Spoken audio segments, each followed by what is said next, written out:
Well, good afternoon, and again, thank you all for joining us for another announcement. Since we met yesterday, it has become clear to everyone that states all over the country need to take a greater leadership role in response to the COVID-19 outbreak. The situation is fluid, and it is changing rapidly. Virginians should know that we have long-standing plans in place to deal with pandemics. We have trained for them, and we are ready for this. Today, we're taking 4 actions.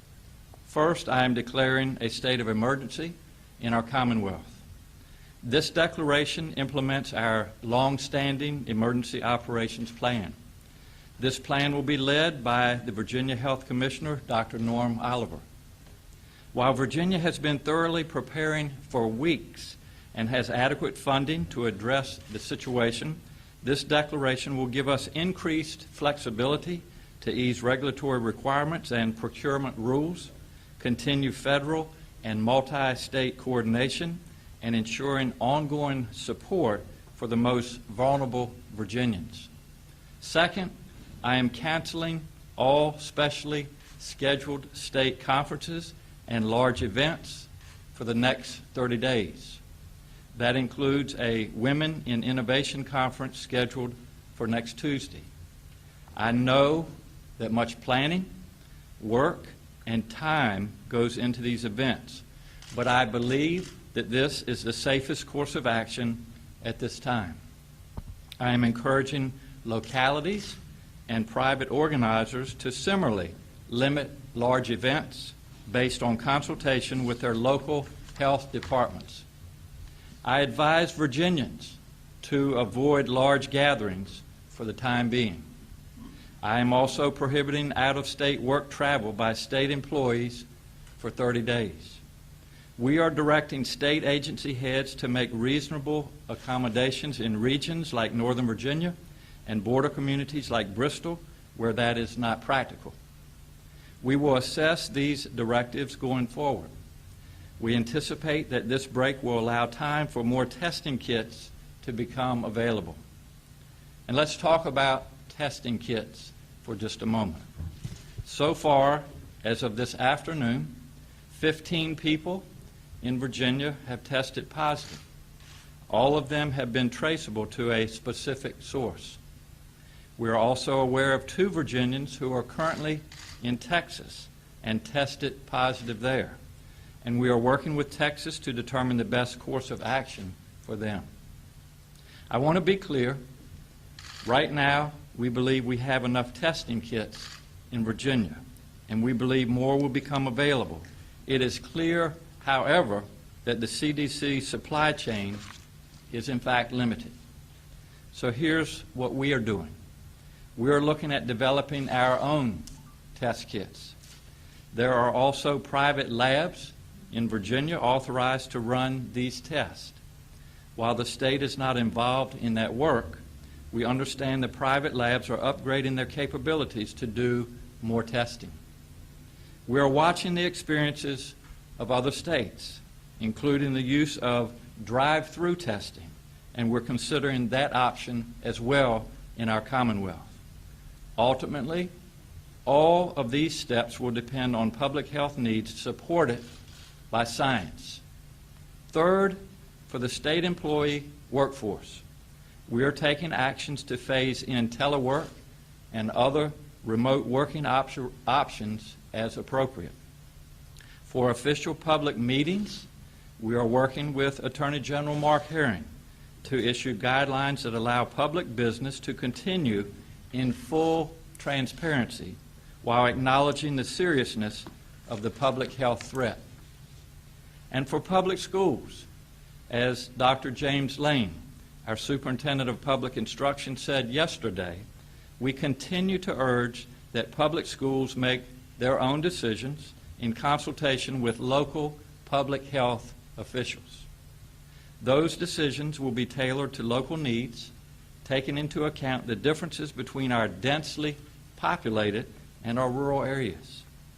There are some factors we know our school divisions will take into consideration.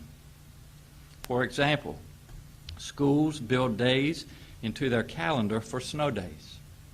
But in most parts of the state, we have had a light winter, and those days should be available.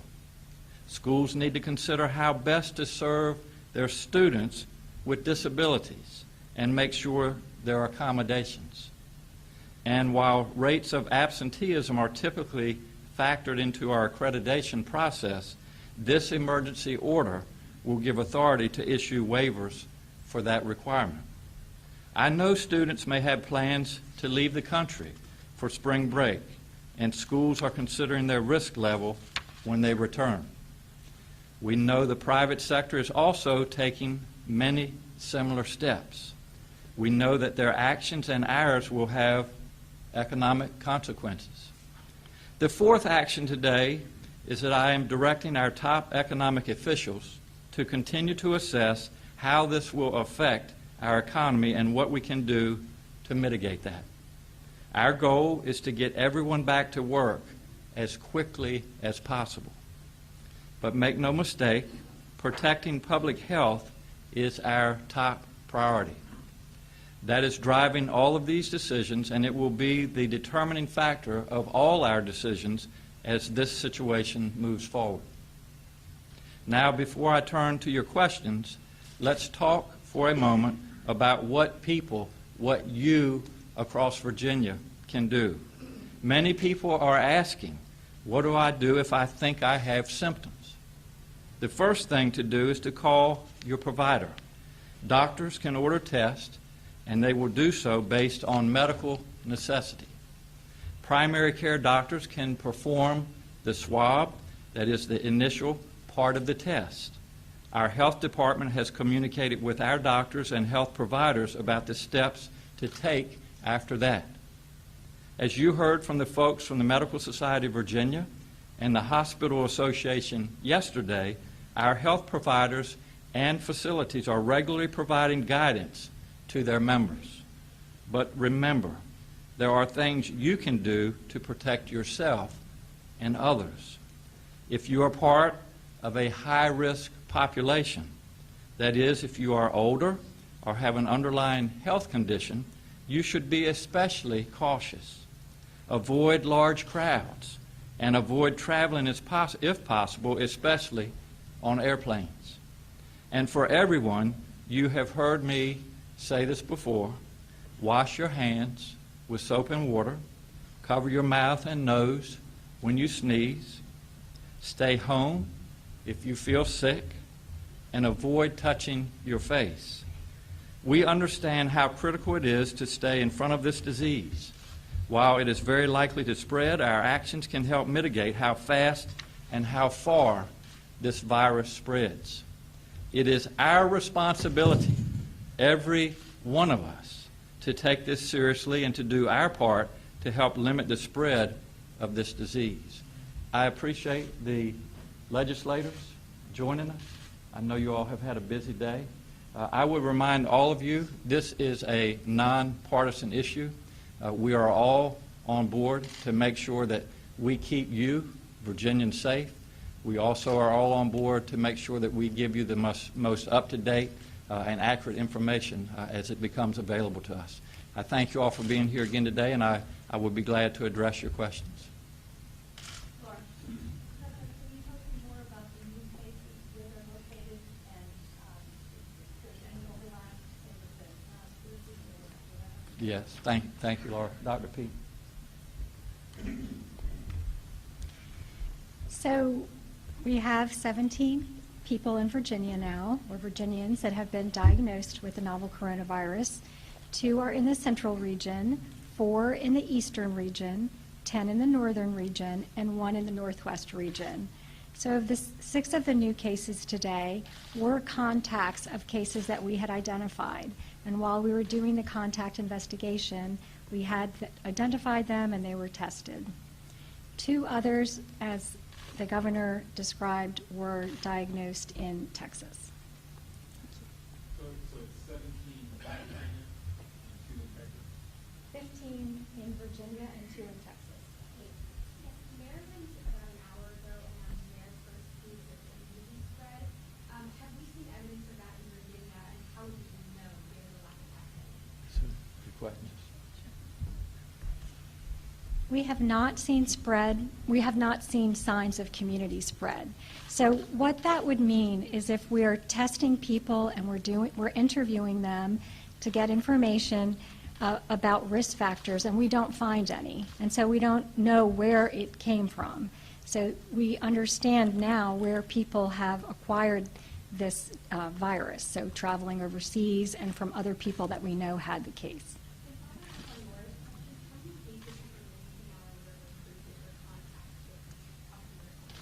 So in Virginia, 4, and the CDC is investigating this, and what they've done is to go back and look at the people who attended the cruises that were of concern, and they notified states of those individuals, and states have been reaching out to them to do monitoring. Regarding the 2 cases in Texas, are they going to remain there until they have recovered, or are they being brought here? We're still working through that process now. So when you said it's become increasingly clear that states have to step up Yes. and respond, what do you mean by that? Why are you? Well, I think a couple of things I would say, Alan. First of all, I want people to understand that we have been working diligently on this for weeks. Even in the case of pandemics, we have had plans in place. I think it's also clear that things have changed. Obviously, this has been declared a pandemic by the WHO yesterday. We have new cases in Virginia just since I spoke to you all yesterday, and quite frankly, we're getting mixed messages from the federal government. We find that unacceptable, so I'm taking the lead on this, but we will do everything, continue to do everything in Virginia to keep Virginians safe. Sorry, how is the state exactly going to go about developing its own test kits? How much time do you have, Alan? We need to go back to Biochemistry 101, I think, for that. But if you did, I don't know any other. It's a very complicated process, Alan. Like at UVA, like who's going to be doing that? Where is this? Yes, our university health systems are looking into that, and there's other private labs that are also looking at developing tests. So just to follow up on that, so I believe you said earlier there are currently 500 to 600 tests for the state lab, and you asked for more from the CDC. What's the timeline for when there might be production of these state tests? Should I refer to Dr. Tony? Welcome. Good morning. I'm Dr. Denise Toney. I'm the director of the Department of General Services Division of Consolidated Laboratory Services. So with respect to the test kits and the numbers that we've provided, when we have the capacity to do 500 to 600 tests, actually those are the ability to test 500 to 600 individuals. We oftentimes test multiple specimens per individual, so I did want to at least clarify that. With respect to the development of new tests, anytime there is an emerging infectious disease, there's a lot of information about the virus out there, the genetic sequences of the virus, the targets. All that information has been made publicly available by the Centers for Disease Control and Prevention. So laboratories that want to develop their own test have access to the targets that are being used in the CDC assay that the state lab is currently using, and so they can develop tests for use in their own lab, and those are called laboratory developed tests. They do have to apply for approval through the Food and Drug Administration to use those tests. The state lab is also looking at that as a possibility. However, because we do have access to reagents that are quality assured, approved through the Food and Drug Administration under emergency use authorization, and because we feel we have adequate test reagents now to be able to handle the testing demand, we are focusing on using those reagents that have been standardized and provided across the nation for all state public health labs to use. In the event that we become concerned that we cannot manage the testing capacity, we have experience and have brought up tests in our laboratory to be able to respond to emergency situations. And so we would be in a position to do that as well. And we are also working with universities, hospitals, as they are developing their tests, so that we are all in communication, working in partnership, and that when they bring up those tests, they are required to have their positives and their negatives sent to a laboratory such as the state lab to be quality assured, so that we have confidence in the tests that they are doing as well. So we will have a role in that. So it is multifaceted how this would play out as other labs start bringing up laboratory developed tests. I hope that answers your question. Are there any people who have been found positive for the COVID-19 who are healthcare providers, doctors, nurses, anyone like that? So to protect individuals' privacy, we're not sharing information about individuals. Yes. I mean, how can that policy be justified in light of containing, the spread of the disease in terms of limiting that geographic specificity? I'm just wondering, because we see other countries doing, very specific locational maps, like Singapore. We have specific maps as well. I mean, we're obviously identifying and tracking where the cases are. But I mean, regular Virginians can't really know with specificity where these cases are, for the most part, at the city level, or even county level. Well, I mean, I don't know how specific you want to be, but we can certainly look at the locations in Virginia where the cases have been identified, and that's public information. Is that something about one more time? That we have enough to in Virginia, but at the same time that we start to develop our own. I mean, I think people are astounded by 500 being the number given over 8.5 million Virginians here. Can you talk more about how Medicaid can be described as an uncontrolled? Yeah, obviously we're using discretion and looking at the risk factors and the symptoms, and we use that discretion to determine who is tested. Using those criteria, we have the test capability. Again, I can't predict. As I've said, this is a very dynamic process. I can't predict what's going to happen tomorrow, but if there are more cases, more individuals that need to be tested, obviously we will require more test kits in Virginia. And so while we can't definitely predict that, we can certainly anticipate it and do everything that we can to be prepared, and that's what we're doing. Thank you so much. Thank you all.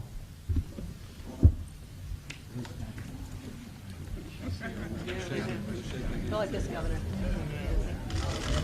Thank you.